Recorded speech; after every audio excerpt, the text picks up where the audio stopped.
ఓం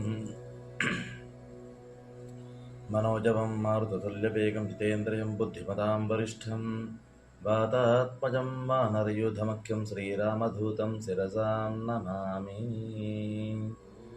శ్రీ గురుభ్యో నమః. హరి ఓం. అందరికీ ధన్యవాదం అండి. నేను మీ చిన్నమ్మట సుధీర్ కుమార్ శర్మ. ఈరోజు ఒక చిన్న విషయం గురించి మనం చర్చించుకుందాం. ముఖ్యంగా ధర్మో రక్షిత రక్షిత అంటే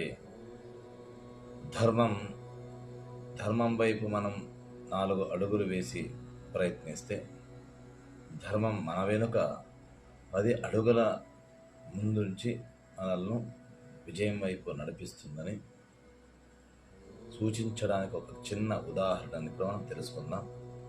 అంటే ముఖ్యంగా ఒక చిన్న పక్షుల జత మహాసముద్రంతో పోరాడి గెలుపును సాధించినటువంటి వైనం ప్రతి ఒక్కరు కూడా తప్పకుండా తెలుసుకొని తీరాలి. ఒక ఆడపక్షి సముద్ర తీరంలో కెరటాల ఆటుపోటులకు లోనైన ఇసుక తిన్నుల మీద గుడ్లను పెడుతుండేది. అయితే సముద్రపు అలలకు ఆ గుడ్లు ఎప్పుడు కూడా కొట్టుకొని పోతూ ఉండేవి. దానితో ఆ చిన్న పక్షులు ఆగ్రహించి సముద్రంతో యుద్ధానికి కూడా తలపడ్డాయి. మా గుడ్లను మాకు ఇవ్వకపోతే సముద్రంలోని నీటినంతా కూడా తోడేస్తామని అరిచి బిగ్గరగా చెప్పసాగాయి.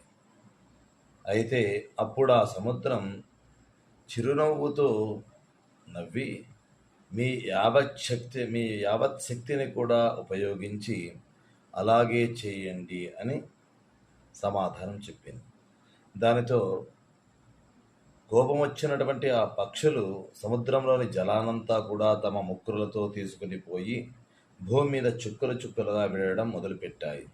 ఇవి చేసే పని ధర్మబద్ధమై ఉన్నాయి కాబట్టి ఇతర పక్షులు అన్నీ కూడా చివరకు పక్షిరాజైన గరుత్మంతుడు కూడా వీటితో కలిశాడు. అప్పుడు ఆ సముద్రం భయపడి క్షమించమని ఆ పక్షి గుడ్లను ఇచ్చివేసింది. జీవితాశయం పొందేందుకు అలాంటి ఓర్పు పట్టుదల ఖచ్చితంగా కావాలి.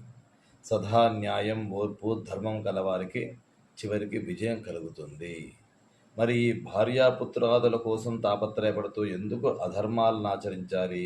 ఎవడైతే ప్రజలకు హితమైన ధర్మాన్ని ఆచరిస్తాడో ఆ ధర్మం మానవునకు అండగా తోడుగా చివరి వరకు నడుస్తుంది. ఈ విషయం మీకు తెలిసినట్లయితే లైక్ చేసి షేర్ చేసి సబ్స్క్రైబ్ చేద్దాం కోరుతున్నాను. ధన్యవాదాలు.